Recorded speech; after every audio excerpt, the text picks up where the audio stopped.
All right, let's start this off with a very long question that I'm probably going to give a disappointing answer to because I don't know if I'm fully ready for this one. Posi Tron asks, please enlighten me as am not North American. Deltarune is so stuffed with references, not just memes, but deeper going statements and feelings. Are Toby Fox's games something like a manifest? A cultural essence of his generation? Like Catcher in the Rye and it was in the 50s? I am not American, but I've lived in LA in the 90s and experienced the local color and youth culture of this time, from Nickelodeon to 4chan. Some echoes of this time seem to live with games from Deltarune or Thimbleweed Park. Toby Fox is around 30 now. One comment on your Deltarune series was like, I'm glad you're getting all these jokes because I am certainly not. And that made me smile and think about it. Lots of older YouTubers are really affected and touched by this game. Toby Fox says in his Q&A that he woke up in the middle of the night thinking about if the players will get what he had in mind. So I would be interested. Is Deltarune an American cultural time capsule? And what's your part / your thoughts in / on that? You clearly decipher all the / lots of the context in the game, and you were part of the show as you have been to high school and college. Had your coming of age at radioshack, etc.pp. I don't know what PP means actually. Thanks for your insights. I am so confused by this question.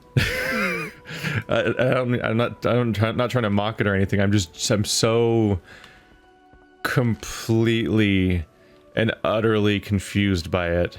By the way, we're back in Ashenvale, which I was in much earlier in the game, because we can go like up this path through some more zones, because I'm not high enough level to leave the main Azeroth zone, but I kind of went all the way down there and so on, so that seemed like it made sense, I suppose. So in part, I don't see Deltarune or Undertale as games that are full of references to begin with. Not like Family Guy at the very least. Like, not like something that is specifically making like, this is the pop cultural reference. Here it is. I'm referencing the thing. Do you see the thing I'm referencing? In particular, I'm somebody who has not even played the primary games that inspire Undertale and Deltarune, such as Earthbound and stuff like that. So I don't, if anything, if it's full of references, I would think that I'm not getting them. I don't know. All I can do is guess about this entire situation. One thing is just somebody laughing at something and you not getting why they're laughing at the thing does not necessarily mean that they're making an inside joke that you just don't know the context for. Sometimes it's just that a way of saying things can be appealing in different ways or be funny for different reasons, entirely based on the execution alone, and other people will not laugh at all to those kinds of things. And there's like a whole spectrum of confusing things about how people are conditioned for humor and what people expect and don't expect, and how the subversion of expectations and surprises can itself be a joke. And like, that's so much harder to unpack, is stuff like how people expect a narrative and writing to unfold, and how a game can trick you and surprise you and make you laugh because it does something really strange, and so on. Like for me, like one of the funniest moments was the phrase I'm the dad now. It was like the funniest line of the entire game to me, basically. And like, that's not a reference to anything else. It's literally just a really funny way of a particular character to react in character to a really bizarre situation. And by and large, I think the game just is a series of really, really strange scenarios being presented by relatively strongly developed characters that have a particular style and niche of each individually, and then them reacting in character to different situations in a lighthearted, fun thing leads to just a lot of really funny scenarios. And if it does, oh, I'm in a different zone now. Okay, oh, okay, fine, I'll just be in the zone now. I'm just trying to find the beginning of a quest hub. If being American has anything to do with why I was laughing at the game, I don't think it's necessarily because it has anything to do with being a time capsule of our culture or full of references. It might just be that different audiences have been conditioned to laugh at particular jokes or so on. And also, I don't think you specified at all. You just said that you're not North American, but I don't think you said anything about whether or not English is your first language, for example. It's like that's something that I've always noticed, is just that like it's very hard to translate comedy. And if people don't speak English as their primary language and they're struggling to keep up with just the language and to understand what's happening and so on, it's a whole lot harder to find things funny. Like, a good example, I think, is actually One Piece. Is supposed to be a funny anime, and I just don't laugh at it. Like, not really at all. And of course, Andrew fucking loves One Piece and has massively exposed himself to that stuff and tons of Japanese language and so on. But for me, like, having dialogue be spoken in a different language and then reading it via subtitles and trying to keep up that way makes it very difficult to even have the right reaction and so on. It's one of the reasons why a lot of people want dubbing instead of subtitles and so on. Isn't because of like, oh, they're stupid and don't want to read subtitles. It's like, actually having fewer barriers between you and the performance can make every part of the actual connection stronger, be it for dramatic reasons or for comedy reasons or so on. Like, if you're not having to filter your experience of the game through a bunch of different things, you have a stronger reaction to said thing. I've found it very... I've consumed my fair bit of anime in general, for example, and like it's, while sometimes the drama and so on can hype up, despite going through subtitles and everything, very rarely does the comedy work for me. Although that also might be a cultural thing, because I hear people say that anime is funny, but like, even in many cases, both in translated and non-translated form, or both in subbed and dubbed form, like, I just kind of stare blankly at these over-emoting characters, and I'm like, I'm not getting it. And like, some Americans get it, and it must be popular in Japan and effective there, but so much of that stuff just does not work for me at all. And I can't really speak to how much of that is language barriers and how much of it's cultural barriers and how much of it relates to what passes as comedy and so on, or what standards are like and so on. Like, I talked about in a previous episode that I really liked the show Louie, which has complicated feelings now because of all the Louis CK shit, but like, that is a show where I would really get a kick out of that show, and other people would not even classify it as a comedy at all, and just think that it's a stupid, sad show or something. And like, there's such a huge spectrum of what people react to in comedy that I think that it may not always be accurate to try to call it as something being related to like culture specifically, or at least not like references. Like, oh, by the way, I've never read Catcher in the Rye, just on that side note, since that was mentioned in the question. I've never read Catcher in the Rye. I need to. It's on my Amazon wish list, and I plan on reading it probably this year, because it's been bothering me specifically. One thing is actually that I keep rewatching the Shammy review of Night in the Woods and Life is Strange, and about how both of them are basically based on Catcher in the Rye, and I'm like, I really need to get around to this goddamn book, don't I? Like, because I still have not at all caught up with Catcher in the Rye. It's just not one of the books that came up when I was in school. I did all of my reading except Scarlet Letter. I did not do the one Scarlet Letter was assigned. I definitely cheated my way through not reading that because I hated the super outdated language it was written in, and that's always a barrier for me too. Is distractingly outdated language being like just something that gets between me and absorbing the story, and then I just kind of have to force my way through it sometimes. But the idea of it being based on the college and high school experience is confusing to me, because that's what's being posited by the question, and I'd never even thought about that idea until the question, and even after the question has been read, I still can't really contextualize the idea of how much it's a time capsule of anything related to school.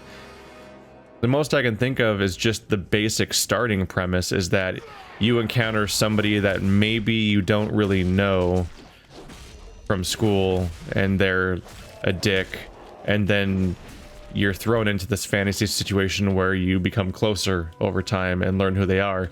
But like that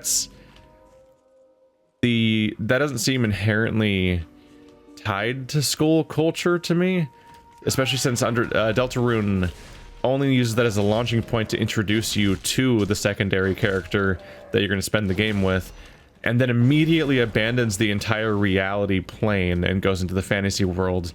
And you never really had to absorb anything about school. You just went to a class, and it was time for everyone to pick partners, and then they were all taken, and then a student walks in late, and so you're partners with them. But actually, you never do the partner thing in the first place because you need to go get chalk, apparently, and then you never go back to the school for the rest of that game. Which as of right now, if you're watching this in the future, only chapter 1 is out, and so the school part of the game was almost like a fake out and is not really in the game. After that, it's just Susie and you and other characters in a completely unrelated to reality world as a bunch of characters be surprisingly open about their emotions, and that becomes the core of the game. Much like how it was in Undertale, where just people are being weirdly, like, unusually upfront about their emotional states and connections and so on, and character development and arcs become the basis of the thing, and it's all about redemption and so on. And I just don't know how much that has to do with being an American audience member. Speaking of Japanese stuff, by the way, just like that's one of the things that's so special to me about Yakuza, is that it's like one of the only Eastern things where the comedy is translated super well for me. And it might be because it's just a super well localized game, because I've heard specifically about how they apparently do a lot of work to localize Yakuza, and specifically they change Kiryu as a character apparently. And because Kiryu is meant to be more of a blank slate in the Japanese version apparently, and in the American version he actually has like elements of personality grafted onto him by the localization that is completely separate from the original writing of the game, which I find really interesting. But also that in some way it might be other people better understand the subject even more than I do.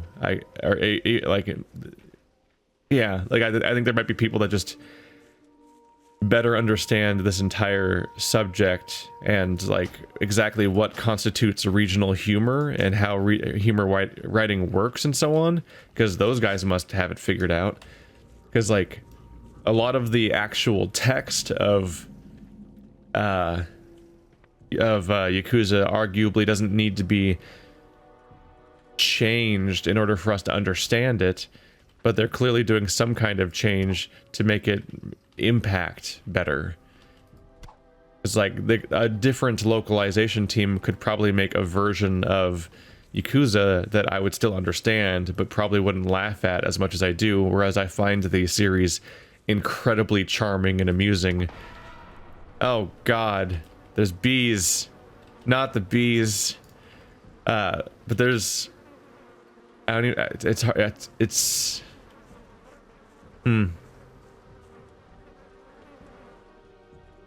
Oh. It wanted me to get in the water, but the water wasn't nearby, and then they just wore off anyway, and they didn't pose a threat to begin with, so that was a little weird. Anyway, we had this is something that I'm not entirely prepared to discuss, I suppose, just because I don't know. I don't have a vocabulary for discussing comedy. Where, like, I don't know what to call things or what to discuss or what angle to attack the subject from, which is rough. Which is a whole thing that's like that's something that you learn over time too, is just the very premise that you need like a vocabulary about certain things in order to understand how to process certain ideas.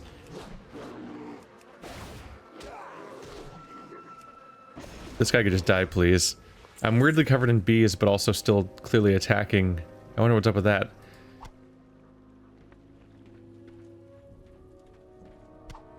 Yeah, people always have different senses of humor, though. Like, there are people in this very household that watch stuff like PewDiePie and Shane Dawson and stuff, and I'm like, I don't understand you, but okay. And, I've largely not found the most popular forms of comedy to be appealing. And, sorry, I'm just trying to think of what there is to discuss about the subject, I suppose. Because the main thing I can think of is that, yeah, you do eventually return back to the regular world by the end of the game. And there is some comedy in there. But even some of that was stuff I wasn't getting. Like, I'm just trying to, it's hard to live think about some of the stuff. 'Cause I'm kind of grasping.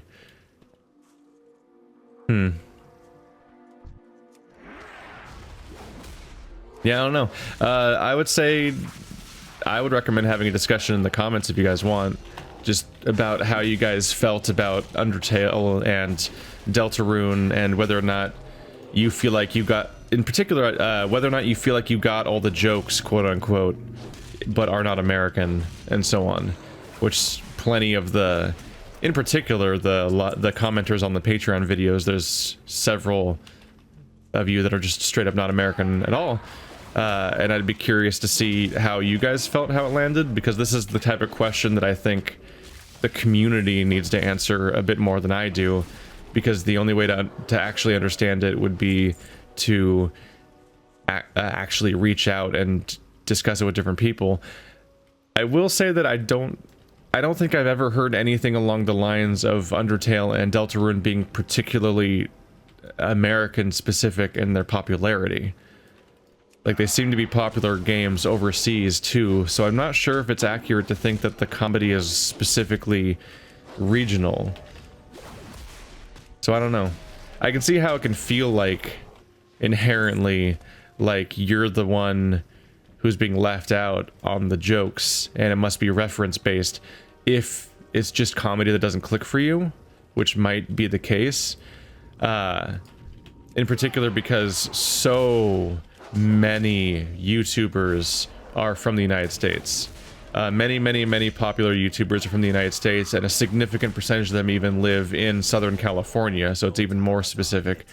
So despite the fact that you get different perspectives from different people, a large number of these people are people that live in the same part of the world, sometimes exceedingly specifically, because as you advance your career, you often move to a location that helps you with said career advancements, which often means Southern California, because that's just where a lot of these people coalesce, and it gives you more opportunities for collaboration or resources, or even like space that's designed for video production and professionals and so on. Like, it's just a part of the industry that is conductive to making your job easier and so on.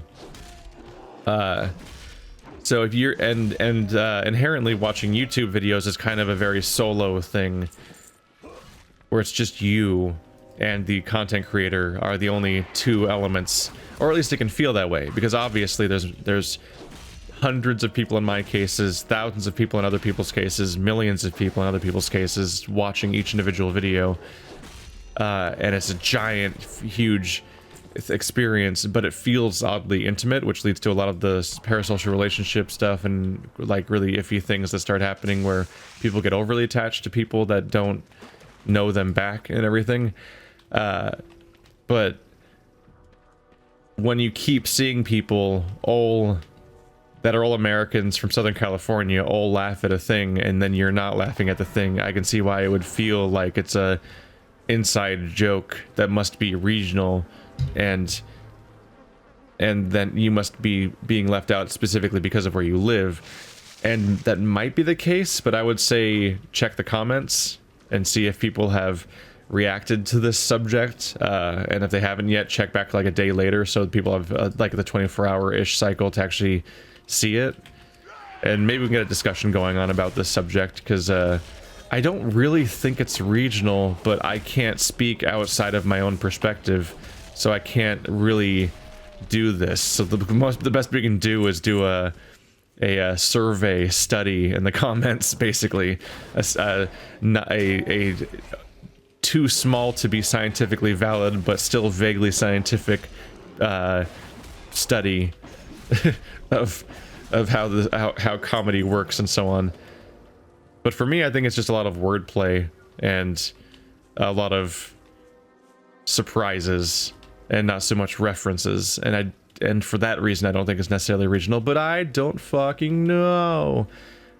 Supposedly that's one of the big problems with the anime in particular, is that a lot of Japanese content has a huge emphasis on wordplay due to their very complicated language, where a lot of different things mean like a lot of the words in their language can mean massively different things based on context, because they use like almost metaphorical representations of things to communicate due to the way that their language works. And it leads to a lot of puns and tricks that can't be translated because those connections don't work the moment you're dealing with a different language that has completely different connections, which was a problem when we were playing the Zero Escape games, because like there was moments where somebody would just say a sentence and then people would react to them like they made a pun or something, and I'm like, that was literally not a joke. Like, there were so many moments where Andrew and I would stare at a line and just be like, there literally wasn't a joke in that sentence. I'm so confused right now. And then somebody would like decode in great detail how like, well, in Japanese there was actually a pun here, and which of course is a slight against the game, and that is a flaw in the, like, as a product. You can make the excuse or distinction that specifically it's a problem with only the English version and so on, and that's fine, but at the end of the day the product that we are being served is flawed if they don't even bother to localize the comedy and just do like almost a machine translation where the sentences just straight up don't make sense in English, which is, as far as I can tell, is what happened in Zero Escape. There's just several jokes that they just didn't bother to translate, and I can see why it's a problem if the joke is inherently a Japanese specific pun that can't be translated, but then you either remove the joke or you replace it with a different joke, which is the difference between the Zero Escape localization team and the Yakuza localization team, is that the Yakuza people will write new jokes if they need to, and make the thing the comedy beat moment that it's supposed to be. They'll put in the work. And that's what it is. It's like it comes down to effort, and Spike Chunsoft localization seems to skimp on some of that, as far as I can tell. We're about to kill some satyrs, and this ain't satire. All right, let's just clear this one out. This has been in my queue. I copied it into my document like 2 or 3 weeks ago, and I kept running out of time. I copied it in preemptively thinking I was going to be out of time for out of questions before I ran out of time, but that I was wrong. And I'm sick of slowly moving it around in this document, so I'm just going to get through it even though it's an old anonymous question. Anonymous asks, when you play Japanese RPGs, could you please, as a default, select the original Japanese audio? This seems to be a systematic issue on YouTube where Let's Plays don't play the real audio track, because the games default to English audio. I wanted to watch your Tales of Zestiria series, but I couldn't get past the English audio.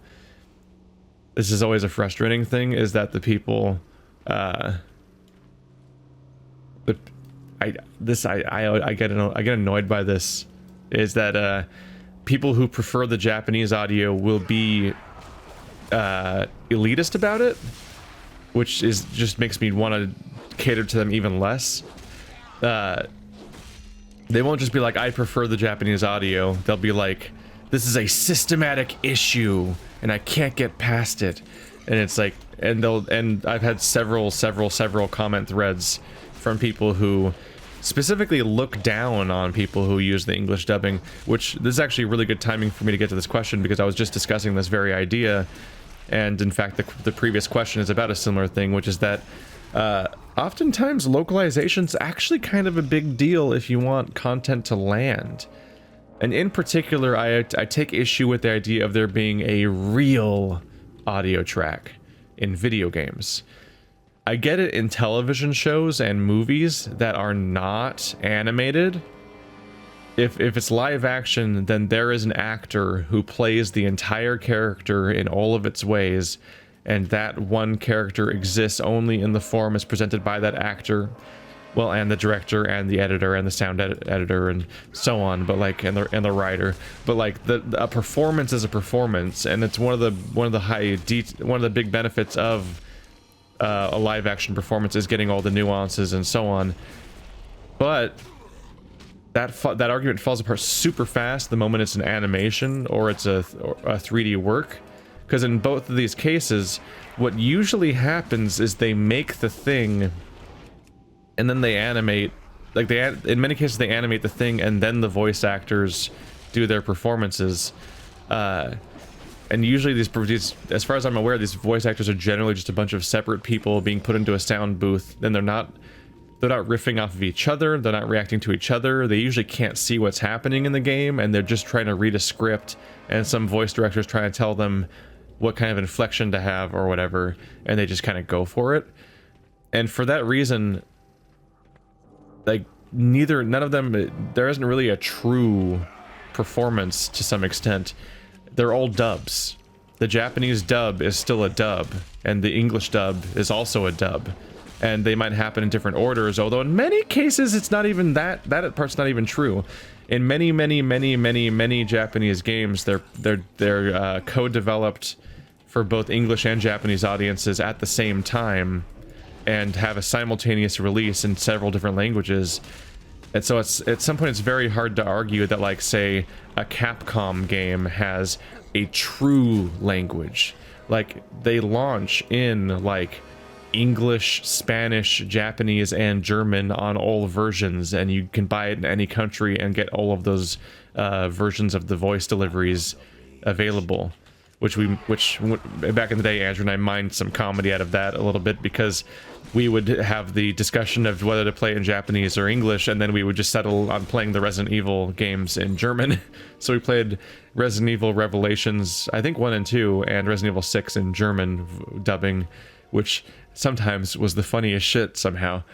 But I would say that the best case scenario is always to watch these kinds of things in your native language if it is available, and it's at the behest of the audience. I said always, so I'm gonna have to walk that back because nothing's ever always, but whatever. At some point it's the duty of the developer or publisher and the funding and so on to actually make said localization good. Like, if the English dub of a particular thing is not good, that's not the fault of the audience member who chose the English dub, or the Let's Player, or so on. That's the fault of the developer for not putting in the effort to actually make sure that that version of the product came out well, much like the previous Zero Escape subject.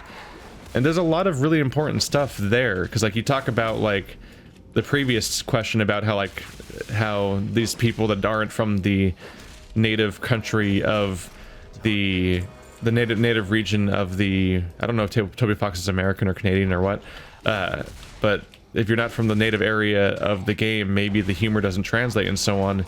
Like, that also applies to English and Japanese stuff, which I actually didn't remember that I was going to potentially ask this question, so I wasn't actually bridging towards this on purpose, but it turns out we're kind of talking about the same thing today, all day. But like, there's so many nuances to a performance beyond just like the vague tone, and it's incredibly hard in many cases, and I'm speaking from first person here. It's very hard to understand a Japanese performance when you're American. All of their words sound completely like it's a different soundscape entirely of syllables. Their sentence structure is in a completely different order, and their pronunciation is so far off from what we're used to that even if you're looking at subtitles, I find that I can't even identify the part of the sentence where they said the name that I can read clearly on the screen. Like, it'll show somebody's name and I'm like, okay, that name, so they'll say that somewhere in the sentence. Everything else I'm not going to be able to follow, but at least I'll be able to tell when they say, you know, the Japanese name that's listed in the subtitle there. And so many times I will not be able to actually find that spot in the sentence unless I like maybe go back and try again. It's just very difficult to parse. And so that's kind of rough because you're trying to get the whole, like, one of the core premises of all of fiction is empathy. One of the core things about all of this is, do you successfully receive the emotion and the empathy that the product is going for? And that can be horror, it can be drama, it can be comedy, it can be a bunch of different types of empathetic feelings, but generally speaking, all forms of art are really about some form of practice of empathy, some kind of thing where the artist, the performer, the writer, or so on has some kind of feeling or message or general state of being that they're trying to convey to you. And that's how stories work, and that's how everything works, and that's how line delivery works, that's how jokes work. And if it doesn't translate and you don't feel it, then that makes it ineffective. And in many cases, people who are, and this, I'm definitely saying this from first person, this is how I feel about this stuff too. It's just the reality of it. It's not really a choice. When you're experiencing stuff in a different language, it can be very difficult to have the correct reactions to things. Sometimes it can feel like the equivalent of reading a Wikipedia page, where it's like, I understand the point-by-point data points of how this story is being conveyed and so on, but I don't necessarily understand, or I don't necessarily feel the story as it's happening, because there's a barrier between me and the story, which is the translation and having to go through that filter and that extra effort just to feel the story, and that I get more focused perhaps on that than on the actual story itself. And then there's even more specific details of, like, when somebody gives a performance, there's so many elements of, like, their vocal inflections and their facial expressions and so on that all combine to be the overall performance. And there's two problems here. One, if you're reading subtitles, it's a lot harder to see the face while you're reading the subtitles, because you keep looking down to read the subtitles, and so you can miss all these nuanced details about the performance itself while you're going down to read the subtitles constantly, which is not great news. But then you have an additional problem, which is that, sorry, I'm trying to compare items real quick. Let's get rid of all this crap. They gave me an epic upgrade, but it's a one-handed weapon, so it's useless to me. Hooray. But on top of the whole actual being able to follow what's happening on the screen while reading subtitles part of just going back and forth and potentially missing details, because as we've been over in a previous episode of this series, people are significantly less good at multitasking than they think they are. And it's almost impossible to detect how bad you are at multitasking, because it's almost impossible to be fully aware of how much stuff you don't take in. And if you want a proper lesson, then one of the only ways to get that lesson is to make a Let's Play channel, dedicate years of your life to it until you have an audience, and then have them constantly tell you all the things you miss. That'll make you really aware of how flawed your stupid brain is and how much you miss everything all the time. But since nobody, generally speaking, most people can't have that experience, they just get this vague idea that Let's Players themselves are just people who miss stuff a lot because they can't put two and two together, that, oh wait, is that how my brain works too?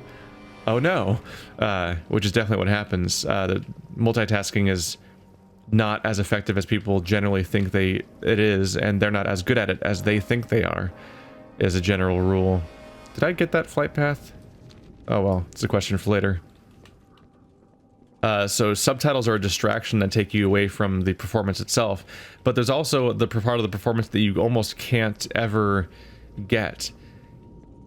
Because speaking is super nuanced and super specific, and when you spend your entire life being raised in a particular culture and language, and then you're exposed to stuff in that language, like, they can get really specific with their performances, and you can react accordingly to that. Like, specific words can be said in a specific way that essentially change the meaning of the entire sentence. And that's really fucked the moment they're not speaking the same language as you. Like, the best I can do is be like, wow, they sure shouted that emotionally, or they sound sad. Like, I can get the general feeling of the overall sentence from the performance of a Japanese voice actor and be like, oh, this is the overarching emotion they're going for right now. But because they're speaking a different language and I'm reading a translation via subtitles, there cannot be any subtleties.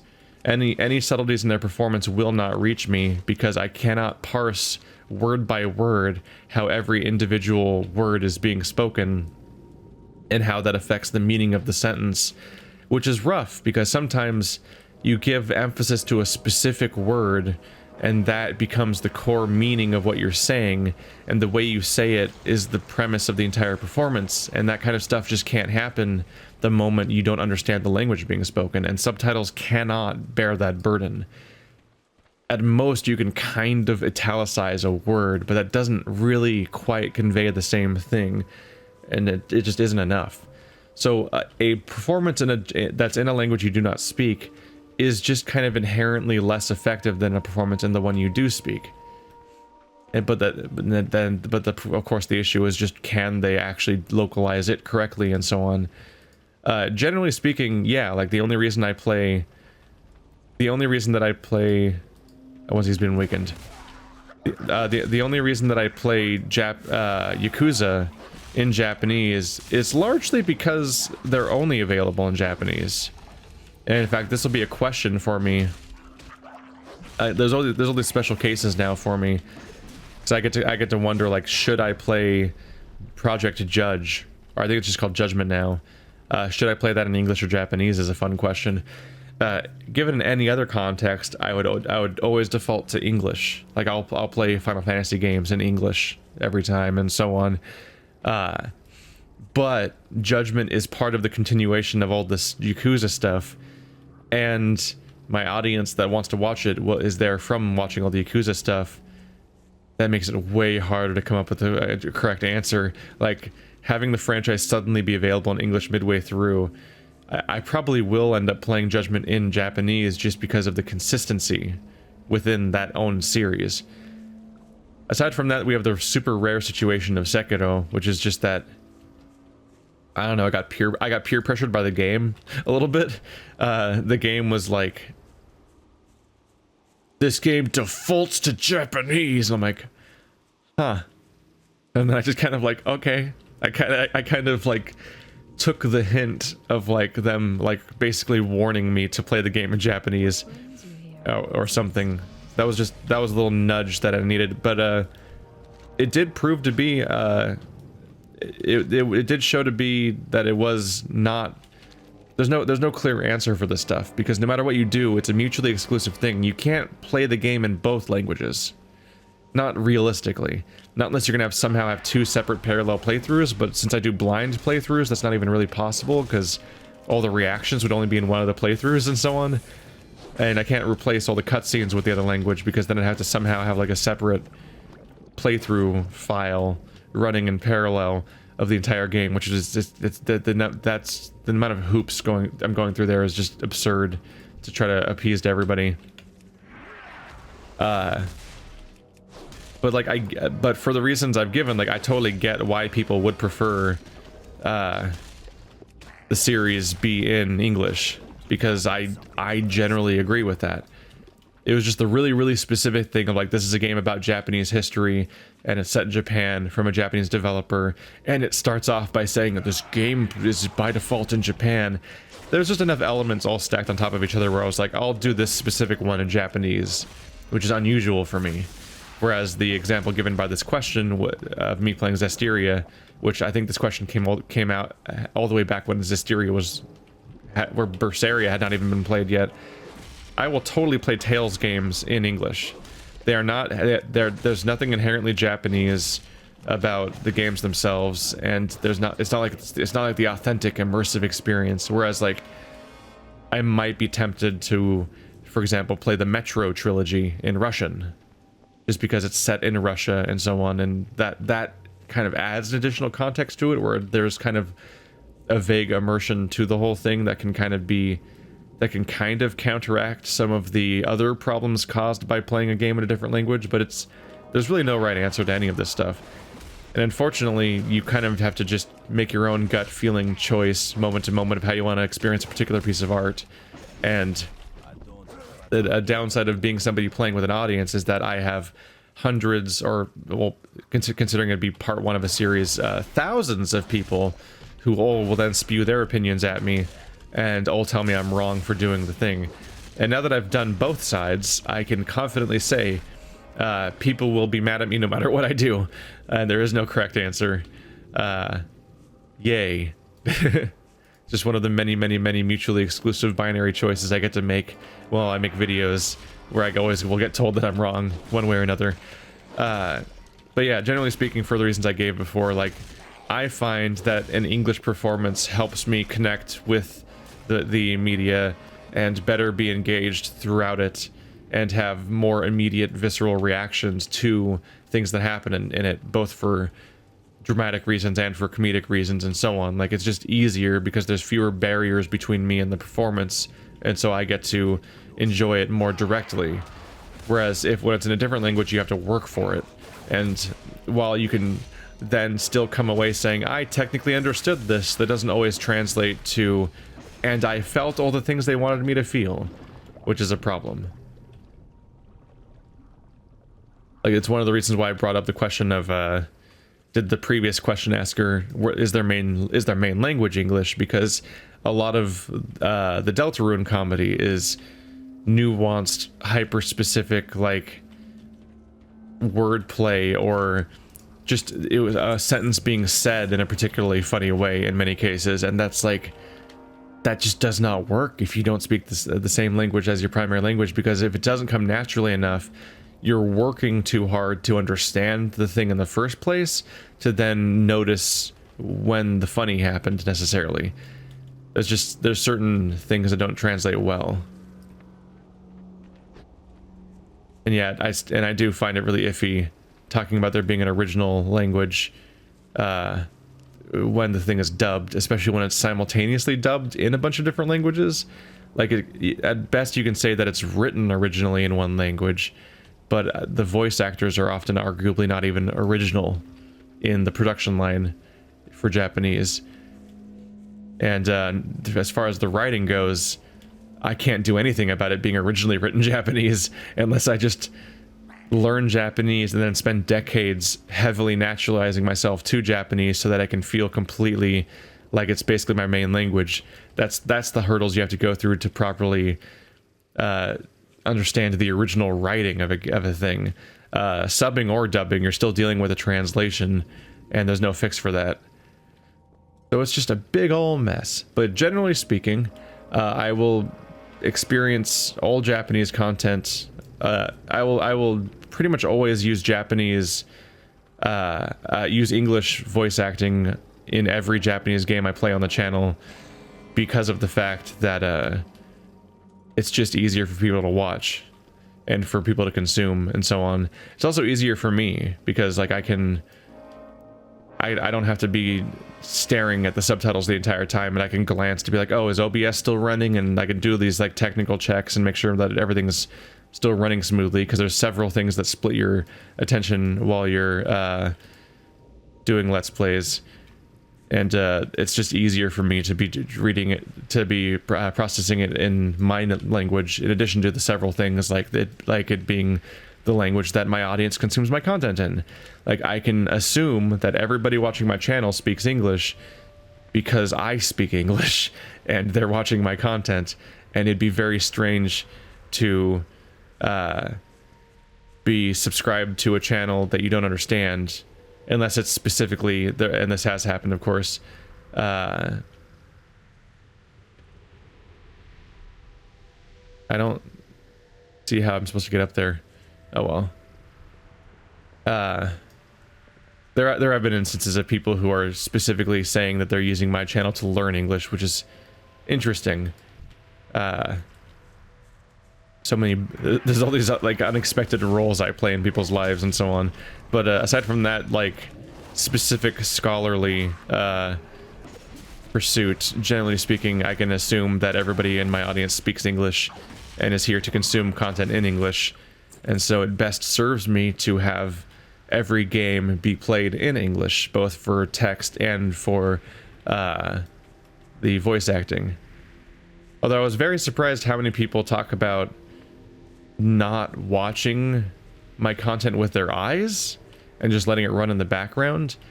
Because, like, I've definitely done that a couple times, specifically with Game Grumps, where, like, the back and forth is why I'm watching more so than the actual gameplay in many cases. And it's also how I consume podcasts, but podcasts are just audio in the first place. Except for when they're not, I guess. But I was way more confused by people saying that they consume my stuff that way, because, like, my content's generally not, like, jam-packed with jokes. Like, I'm not like, zinger, zinger, zinger, left and right. Like, I'm not like emoting like crazy and like playing it up the way that people do. And supposedly that's what a lot of people like about my channel specifically, is me not behaving that way. But it means that it's a very gameplay focused channel, and what's happening on the screen is kind of the point in many cases. And I can see why people might be able to multitask more in like dialogue heavy games, where you just like, you sort of listen to the radio play and so on. By which I mean the radio play as in like a play that's on the radio, not not that you listen to the radio play. That's see, that's the nuances of language that gets where things can get fucky when words literally mean the same things. But like specifically, people were talking about how like they're mad they can't multitask while watching Sekiro because I put it in Japanese, which in other games I would understand more, but I'm super confused by Sekiro because I'm like I can't imagine consuming a Dark Souls Let's Play where I don't look at the screen, because like the moment-to-moment gameplay is the whole game, and dialogue is actually really rare.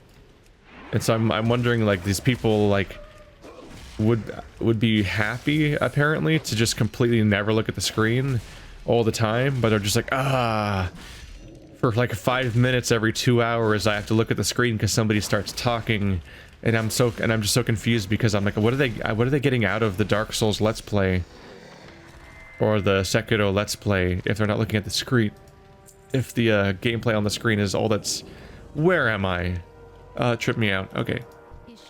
I forgot where I was when they warped me back. I don't know.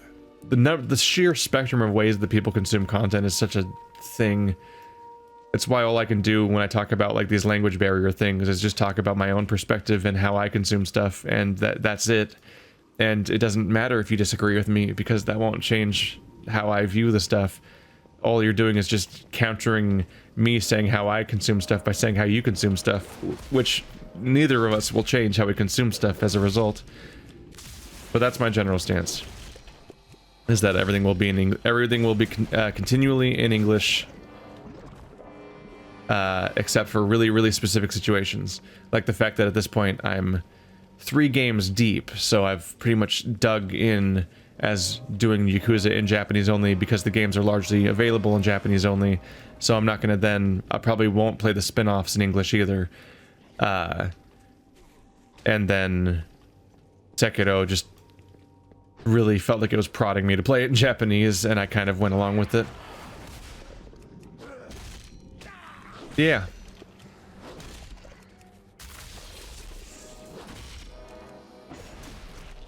Die. Zardonis asks, what are your thoughts on internet memes? Considering how significantly YouTube and the internet have changed throughout the years, it's very likely you've seen way more than your fair share of them. I need water.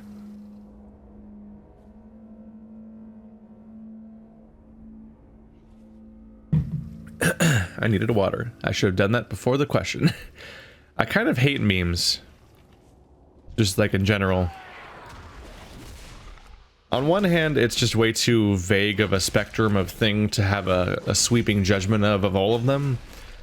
But I don't generally like the idea of a meme in general.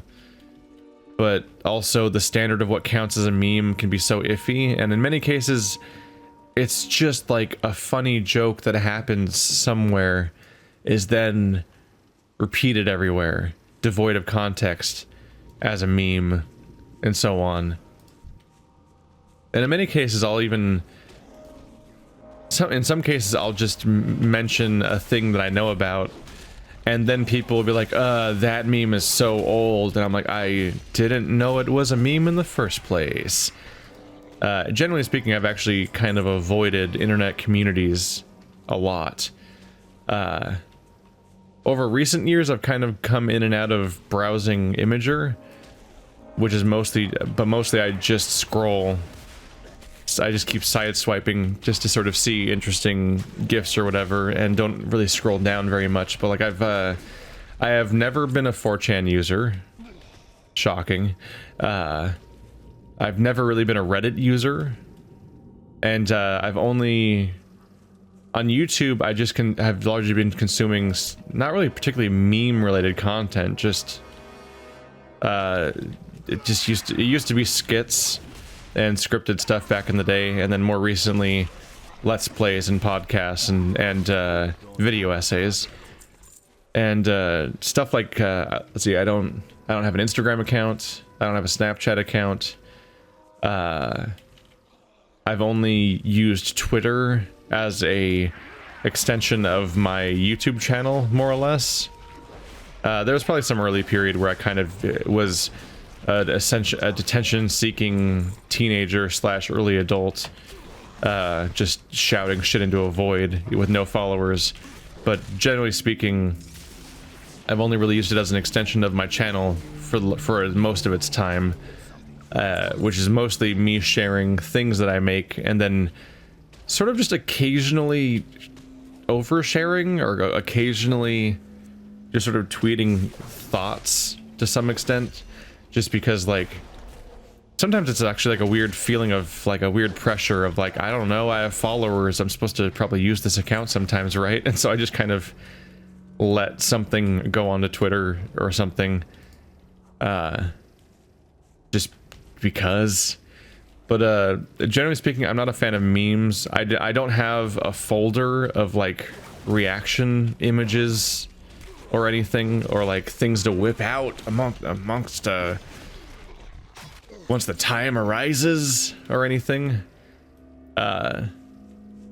There's very rare specific times that something will appeal to me. Like there's a couple of reaction images that I find particularly compelling. Like there's the Nick Wilde and the Dark Souls variations of the concern image, and then there's that fantastic one of just like the black guy smiling with a confused expression on his face, and he just has 3 question marks next to his head.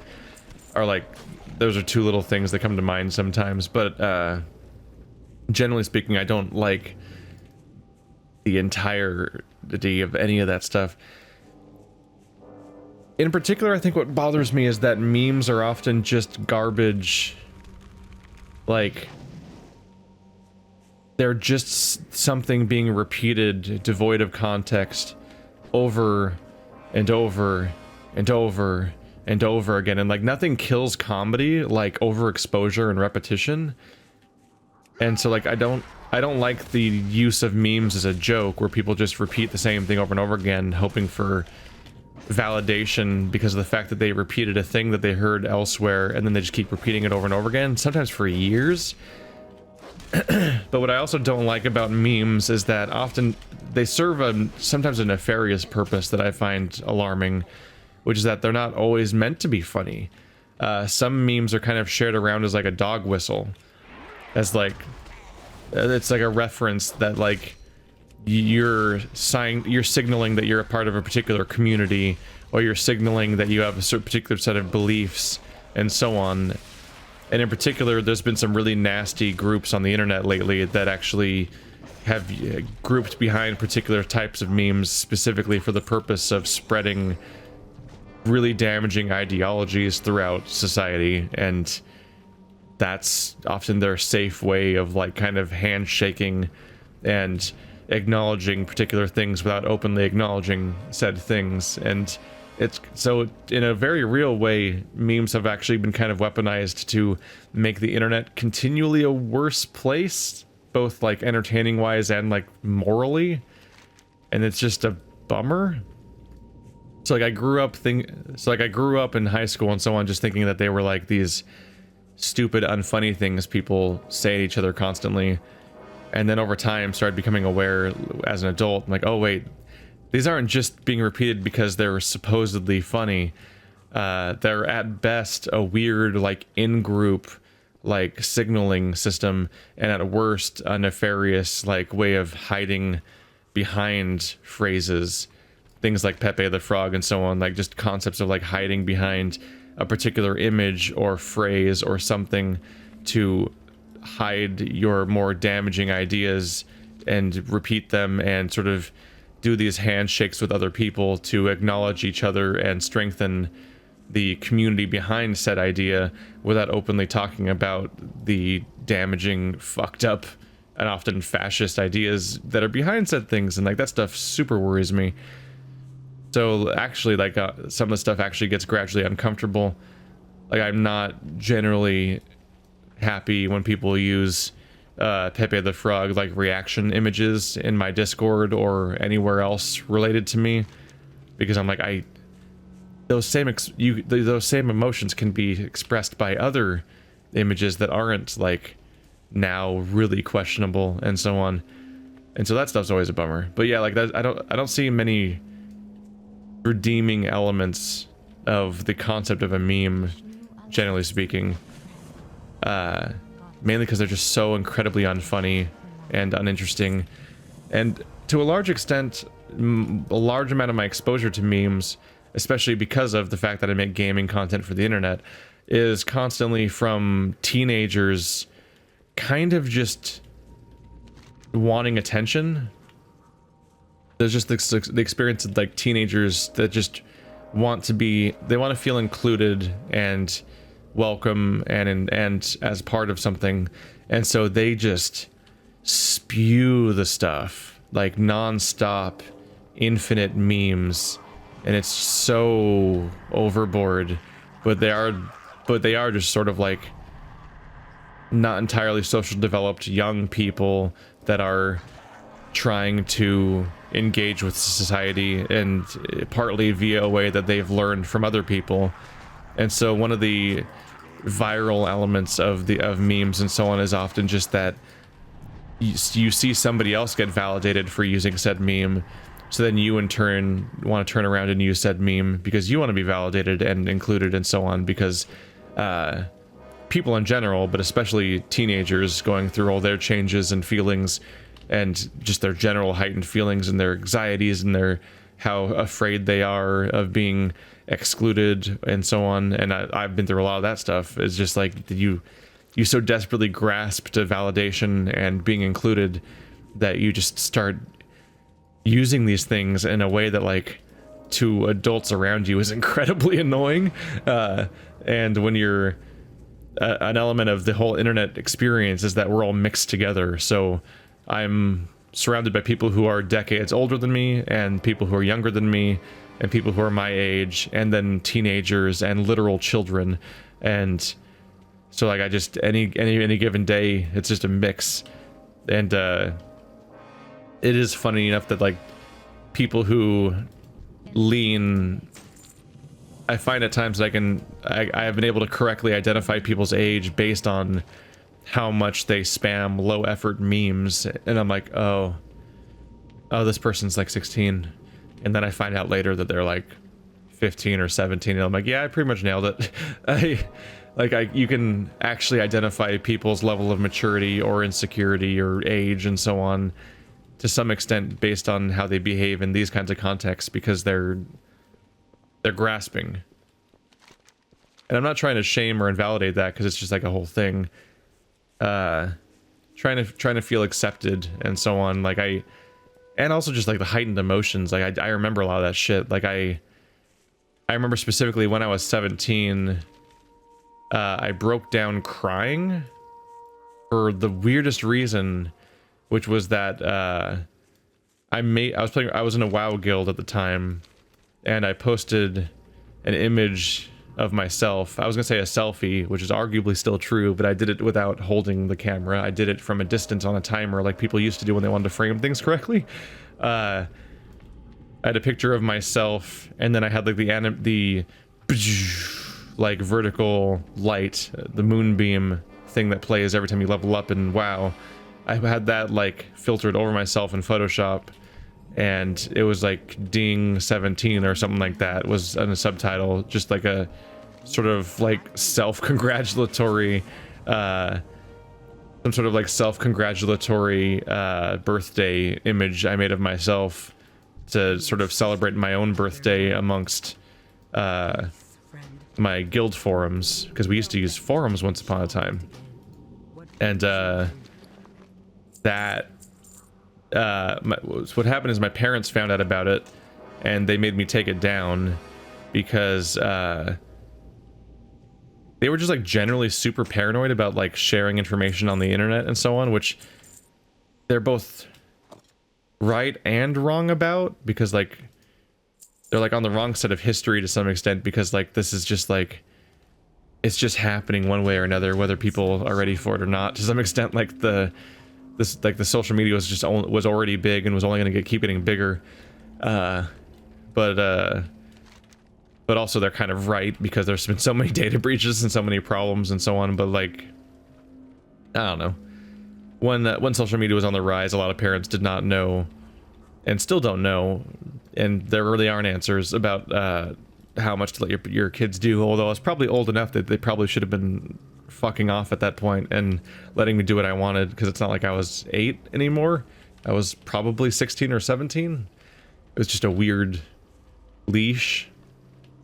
But they made me take it down, and specifically that made me cry.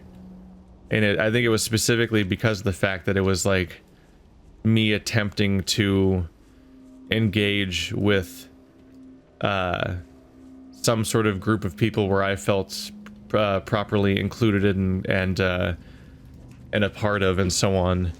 And it's funny because it's something that it felt like somehow for that one day was weirdly the most important thing in the world to me, even though it was like something that no one will ever care about, including me, like a couple days later. But like at that age, emotions just hit you so hard for often the weirdest reasons. And it's partly because of this massive pressure. Your hormones and so on and changes are making you super emotional in general. And that's being added to the fact that you're a part of one of the worst parts of growing up is like high school, and all of school in general has like a really fucked up like hierarchy of value where people just feel this need to invalidate others and be above others and have sort of in-group or social standing and so on. And it completely falls apart and vanishes off the face of the planet the moment you graduate. None of it mattered, and you're like, wait, what? I cared. We all cared so much about this weird bullshit, and then we all left that world and realized it was all pretend, and so on. But and on top of that, you're dealing with the pressure of the fact that you're about to become an adult, and you're being told to be a man or some other equivalent thereof, and you have no idea what that means, mainly because it doesn't actually mean anything, and it's a weird abstract approval concept, and you're being told that you need to succeed in life, but you don't really know how, and you can't really know how until after it's too late in many cases. Most people can only look back and find out and think of what they could have done differently, as opposed to really pre-plan how to do their life correctly, because you're on a blind playthrough of reality and so on. So there's huge stressors, and you're worried about how things are going to become and whether or not you're going to be the adult you want to be, and disappointing your parents and all these other things. Like, there's so many aspects stacking on top of each other, and crazy amounts of pressure in a way that don't quite exist in that form for the rest of your life. And then that's all being stacked on top of the fact that your hormone state is like making all of this stuff more heightened than it ever will be ever again, to some extent.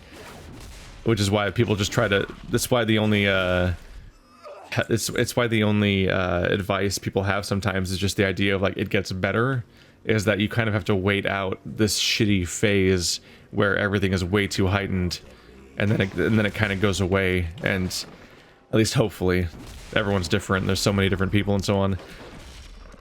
So to some extent, when I see like the constant signaling of memes, I get it, but also knock it off.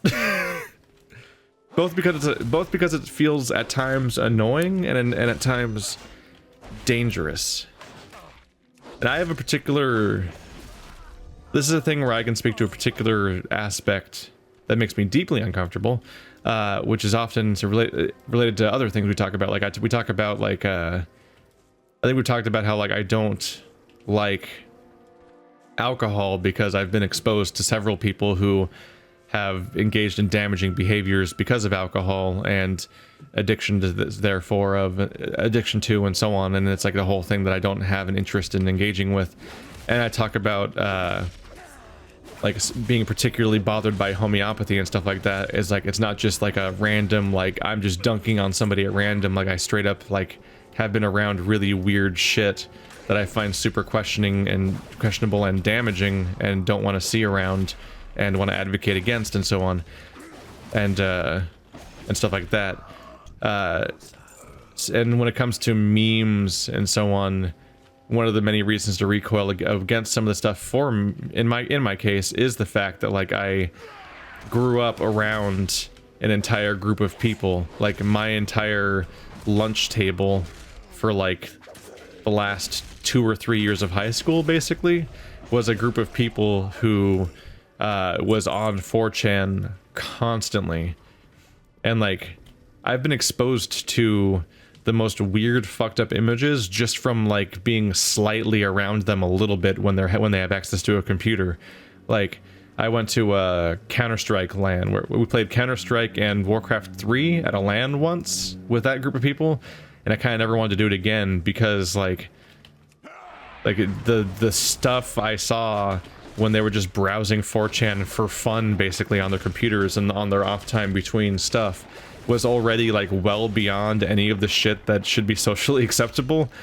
And I think back and even back then I was already becoming aware of like weird uses of like memes as handshakes, because like I think at the time there was a phrase that was like, do you like mudkips or something, was like on its surface you're asking a question about Pokemon technically, but below the surface it was like a handshake about whether or not you're like a 4chan user or something. And you're basically and it was actually really creepy, because when you look back at it you're like, oh man, these are teenagers that are being trained on how to use dog whistle phrases. Like they're being trained that there's a particular little passcode you can say to people that sounds like something else, but it actually means something else. And if it is what I think it is, then at the time it was just a relatively benign like in-group phrasing. But over time, we like as really concerning elements like the return of actual Nazis actually existing and so on the internet being a thing, and like shootings orchestrated by 4chan users and all these other fucked up elements, like a lot of these things are a lot more worrying and so on. And I've when I look at these people in particular, like some of them have recoiled away from it. Some people don't engage in 4chan at all now, that back then used to seem to spend every fucking day on that place. And some of these people just got worse. And it's really alarming. Like, there's some people that, and there's also the middle ground that is also a bad thing, which is people that on the surface level have denounced this stuff, but then when you get down to it, they still like harbor strange beliefs and phrases and so on that are still reminiscent of that particular era. And until they are challenged on each individual point and actually forced to question it, do they realize that this is like a weird thing they've strangely clung on to from their teenage years, from like a damaging group that they frankly should have never been able to be on. In fact, like, it's kind of a big failure of parenting that that entire group of people was constantly on this really fucked up website all the time and was getting, and nothing was stepping in at any point. I don't even want to describe things that I've seen, frankly, and I wasn't even a 4chan user. And that's just generally worrying. And I had a really fucked up story where I encountered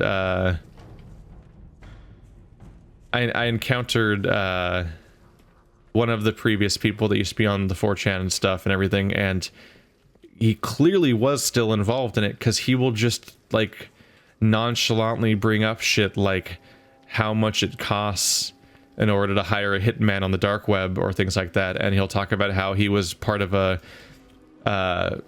like a organized hate group that would go after particular groups of people and like famous internet people just to like basically just bully them. Like they talked about going after Total Biscuit and then choosing to finally back off once they realized that he was actually dying of cancer, and then it wasn't funny anymore or whatever. But then they'd go after, like, they'd be after people like Jordy Jordan, and I'm like, it was a really weird, fucked up, awkward situation to be in, because this guy's talking about how he's got this group of people that all dedicate themselves to just relentlessly attacking this person, and I'm like, yeah, I've made a video with that guy, and I've been in voice chat with him, and he watches my channel, and like I know that guy.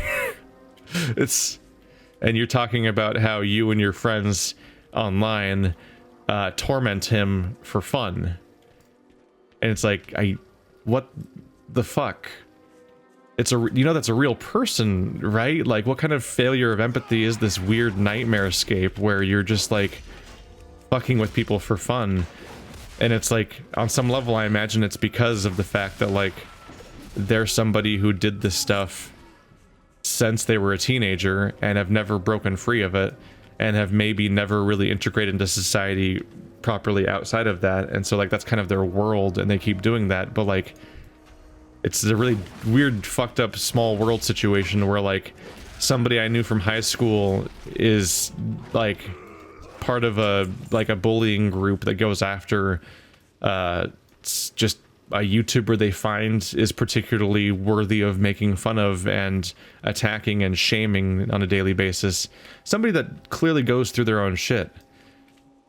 Like, I don't know Jordy Jordan super well, and I don't know, like, we just have had occasional interactions over the years, but like, he's clearly a dude that has gone through some shit and also has his own flaws and does a lot of this stuff publicly, and there's no manual on how to go about surviving, like, running your career publicly. And like, some people have freak out moments or react badly to certain things or make a fool of themselves or whatnot, but like, none of this stuff's an excuse to straight up abuse people, which is what that is.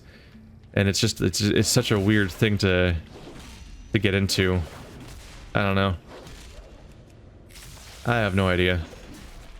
But a lot of the stuff just generally leaves me a bad taste. So for me, jokes are good. And generally speaking, like, if it's, hello, Prince. I don't think I went the right way for this moon well. I think that's gonna be a later quest. generally speaking, like there's a spectrum. Memes are a wide spectrum that serve a wide variety of purposes. In particular, reaction memes are pretty tame and vanilla. It's just usually an image expressing an emotion, and that's fine. It's just one of the many evolutions of the idea of using emojis and so on, is using an image that's supposed to specifically capture the particular feeling you're trying to go for. And some memes, like sometimes a particular quote or reference has a specific relevancy to the conversation at hand, and utilizing it in the right moment can get a laugh because it actually has meaning to it. And you'll see me and Bird use that kind of stuff in our banter sometimes, because that kind of stuff can be used to actually make stuff funny and so on. But just fucking mindlessly repeating shit over and over again, even when the context doesn't fit, just doesn't work. It kind of comes across as desperate. Like in a not specifically meme related thing, I had a thing where I had somebody I knew where every time you would ever mention any form of fiction ever, if they knew the fiction, they would immediately respond to you with a quote from the thing. Often just like with no build up, like just blam, here's a line from that thing, and it'd be like, and in some cases it's stuff like Mass Effect where it's like they're quoting one line at me from a 30-hour adventure. I don't really remember the exact thing they're saying. It's a deep cut, man. And then they would just stare at me expectantly, waiting for the reaction, and they would do it so consistently that almost like where it's like they're either trying to show off or trying to feel included by just being like, haha, that thing, I know that thing. And instead of just being like, I know that thing and I like it, they would do it in a really awkward way. And I think that's sometimes what people are going for, is they're just trying to really awkwardly acknowledge a connection. And so like when it's a form of attempted empathy, it's kind of like, oh, but when it's weirder is when it gets weirder. I don't know, it's just a really wide, difficult topic, I suppose. But I just have a lot of mixed feelings about everything about it. But basically jokes are fine, and references and so on can be used as a joke. And I don't like it when people just shout stuff when it's not a joke. Like it doesn't have a useful relevancy, and instead they're just trying to either get validation by just repeating a thing that has gotten other people validation before, or if they're doing the much worse thing of trying to basically have a covert secondary conversation under this conversation. And if you think I'm overreacting, that's just wrong. When we're talking about the darker side of things, like this is provably part of modern society now. Like this is a real thing, and people are dealing with it, and it's not really up for debate, so it's not really a thing that you can argue against. The people who will say that this is bullshit are the people who haven't opened their eyes to the reality around them to notice like the ways people do things, or they've been politically charged to just be inherently against certain things.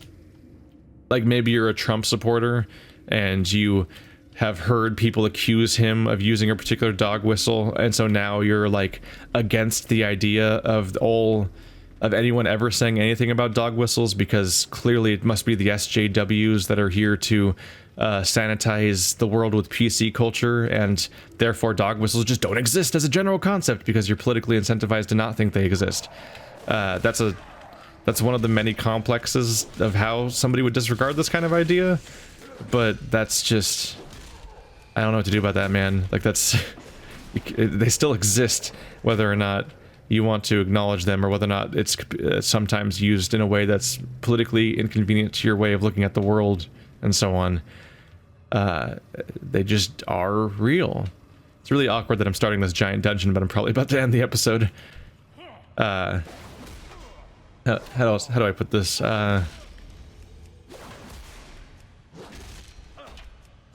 The person who asked this question probably doesn't even slightly isn't even wasn't prepared for any of this because they probably thought that I was gonna like say LOL chocolate rain. But that raises an additional question of like, what the fuck is a meme versus like just a viral video and so on. Like, is like oh, about that I was about to say like is Gangnam Style or Despacito a meme just because it's a popular video? And then there is like some kind of weird meme about like saying Alexa play Despacito or something, which I don't know where that came from, but all I know is I've seen it so many fucking times that I'm tired of it. And it's a good example of like the low effort nothing that some people repeat constantly. I don't know. I just don't like lazy comedy is basically the idea, I guess.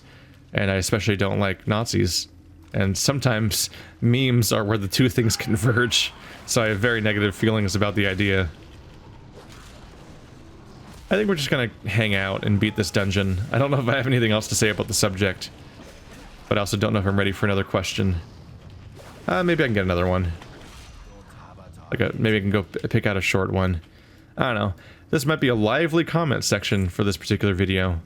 We'll see how it goes. Wow, we are going heavy today. Sathe asks, how would you fix your current, our current government and social problems? PS USA. I could just wave my magic wand. I am not a political theorist, and I don't have massive knowledge, so like I don't know the right answers to so much stuff. And so I'm not the right person to do a lot of this stuff. But probably one of the biggest changes that would be helpful on some level would just be to massively try to cut down on government corruption. Because it's a huge problem in the United States and really most governments in general in many cases, but here it's a thing for sure, is that in particular people take so much money from corporations as part of the electoral process that they are beholden to the ideas of said corporations, and in many cases it's not even that corporations are on a particular side of the political spectrum. A lot of them give money to both candidates very heavily in many races, with the purpose being that they can then they can court both sides. Because you would think that when a candidate gets you would think that when a corporation is giving a particular candidate money, it's for the purpose of getting that particular candidate to win, because that's the most favorable person to win for their political interests. But instead what actually happens in many cases is that they give money to both sides consistently, so that both of them are beholden to them regardless of who wins. And if you want your party to stay in power, right? And you want re-election to happen, right? You want that funding? Well, you better not do these specific things that would really fuck with this particular company's interests. And then that's more or less how a lot of this shit goes down. And it's a huge bummer. And there's also a whole thing where people will they will be a prominent member of a particular corporation, and they will be making tons of money within a particular industry, and then they'll enter into being a lobbyist for said company and their interests. So they're constantly hounding politicians to make particular decisions in a particular direction that favors said business, often in favor of deregulating things that are there to protect the American people and so on, so that a company can make more money at our expenses and things like that. But then they will then potentially graduate to then being elected to government office, and then they will then from the inside massively deregulate that particular field and do all sorts of things that aren't good for the country in any way, but just are particularly good for their interests.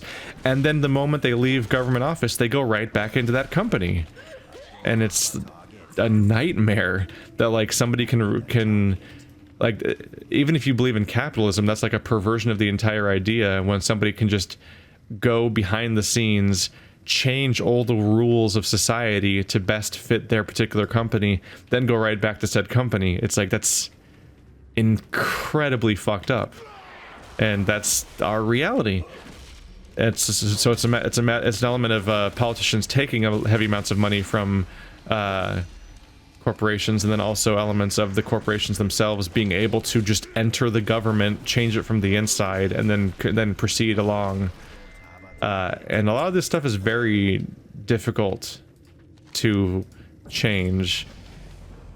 There's some easy changes that are hard to implement, not because the change is hard, but because you'd have to get the people who run the situation to act against their best interests and essentially curb themselves, which would require them to be, you know, like honest politicians and so on, and people that actually have the American people's best interest at heart, as opposed to being people that just want to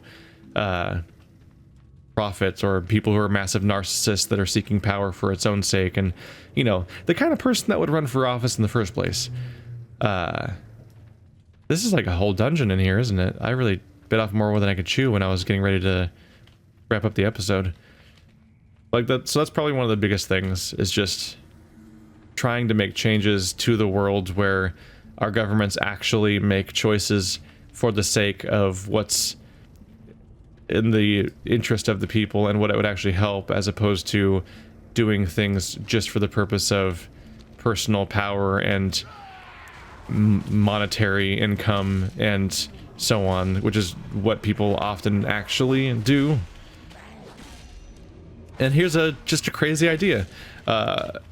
Maybe never let, like, the EPA or any organization that's whose job is to create regulations to protect the American people from corporations and their constant, like, pollution or abuse and so on. Maybe never let those organizations be led by people who work in the companies that they're meant to regulate. Maybe just don't do that, because that seems like it should be like some kind of rule that you can't let the people that benefit from deregulation run the group that controls all the regulations. That's probably incredibly what's the word? A conflict of interest. It's one of those things we talk about. We have a higher standard for selecting jury members than we do the leaders of our entire world, more or less. I don't know. The world is scary. I'm gonna hearth out of here. We're gonna wrap this up. This is gonna be one of those controversial episodes, isn't it? I don't know. Fun. What brings you here? We're gonna turn in all these quests, and then I'm gonna put this character to sleep. Anyway, guys, thanks for watching. Like always, if you want to ask questions for a future episode, you can send them to me as a message on Patreon, and maybe we'll get them to them in a future episode. Not maybe, we probably will get them to them in a future episode, unless I have some particular reason to veto your question or something, or there's just a backlog. But if there's a backlog, that just means we'll get to them the next episode, because there's never that many of them, and we actually got through 4 of them this time, which is a decent chunk by my standards, even if I was kind of waffling and uncertain about how to answer a lot of them, because they're not easy questions. One of them is about analyzing my own culture, and actually 2 of them kind of are, and then, yeah, one of them came to my opinion on the internet memes, which is just such a wide thing, and also kind of a cultural thing, but also has background in my childhood and adolescence and so on, and creepy elements of my continued life, and is also a vague enough concept that's really hard to pin down which aspect of this is the right part to talk about. But, like, yeah, like, I've definitely seen darker sides of memes, and if you don't know what I'm talking about with this stuff, and I didn't adequately explain it, definitely keep looking. Definitely do additional research and try to educate yourself about these kinds of concepts, because they do affect your life and they are around you. And one of the worst things we can do is not pay adequate attention to these kinds of things, because it's good to know how these things work. In particular, like, there's just as a basic template, there's constantly the like American neo-Nazis and so on, and like the number of hoops they jump through in order to hide their beliefs, like to the point of they use alternate flags that are replacements of the Nazi flag, because obviously it's a big no-no to run around with the Nazi flag. And then they have a series of phrases and keywords that they use in order to reference their ideals and fascism and white nationalism and so on, that are often like a number. Like they'll just say a number, and normal people will be like, the fuck is he saying? And like those kinds of things are often really creepy handshakes that mean that we hate Jews and stuff like that. Like that's a thing, and that makes me super leery about a lot of different handshakes in general if I don't fully understand what the particular handshake is, because the use of memes as handshakes has gotten so sinister that I kind of just prefer not to engage with the idea as a whole, especially since I just find it largely unnecessary. But anyway, that's the final thought for now. I don't know. Feel free to ask additional questions if you want to go further into this topic, I guess, in particular directions, but probably not other particular directions. I don't know. See you guys next time.